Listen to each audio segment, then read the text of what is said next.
आखिर क्यों भगवान शिव महाकाली के पैरों के नीचे आए? ऐसा क्या हुआ कि भगवान भोलेनाथ को माँ काली का क्रोध शांत करने के लिए उनके पैरों के नीचे आना पड़ा? आज अपनी वीडियो में इसी विषय पे बात करेंगे। आप सबका स्वागत है आपके अपने ही चैनल मोरू शक्ति में।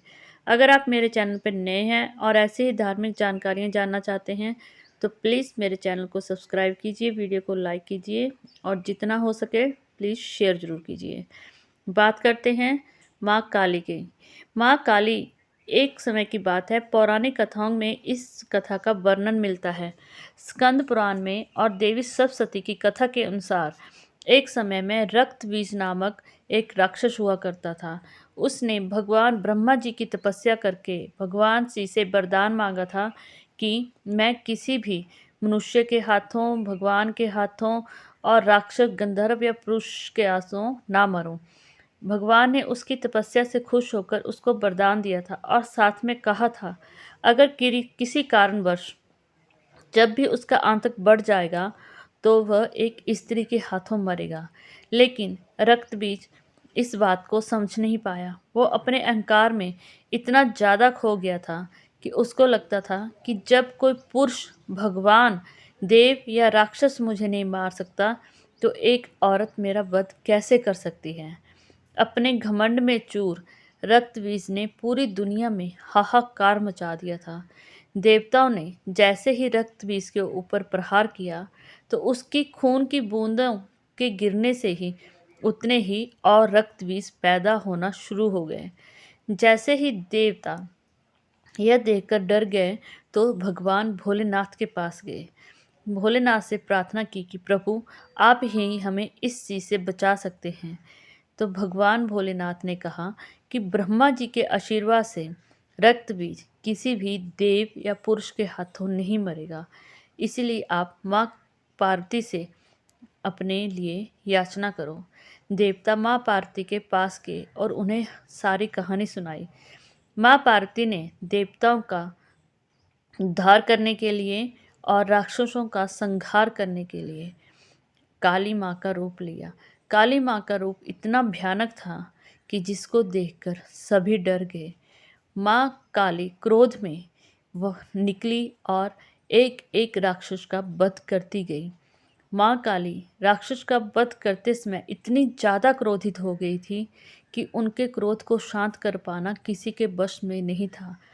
रक्तबीज को मारने के उपरांत उसकी खून की बूंदों से जो भी राक्षस पैदा हुआ, माँ काली ने उन सभी राक्षसों का खून एक कटोरे में डालकर उसको पी लिया। दुनिया को राक्षसों से बचाने के लिए और दुष्टों का अंत करने के लिए माँ काली ने रक्तबीज के खून की एक भी बूंद धरती पर पड़ने नहीं दी और राक्षसों को मारकर उनके सरों को, यानी कि जो कि माँ के गले में मुंड वाला है वो राक्षसों की ही है, अपने गले में धारण किया और उनके खून को पी लिया। उन राक्षसों का अंत करते करते माँ काली इतनी ज़्यादा क्रोधित हो गई थी कि जिससे देवता भी डर गए और महादेव को भी लगा कि अब माँ काली को रोक पाना संभव है। और माँ काली को रोकने के लिए उनको एक ही उपाय सूझा। उन्होंने माँ काली के रास्ते में खुद स्वयं को लेटना ही उचित समझा। वो जहाँ माँ काली तांडव कर रही थी, मृत्यु का तांडव रचा रही थी, वहाँ पर भोलेनाथ खुद ही माँ काली के रास्ते में आ गए और वहाँ पे लेट गए। जैसे ही माँ काली गुस्से में वहाँ से चली, उनका पैर महादेव की छाती पर आ गया।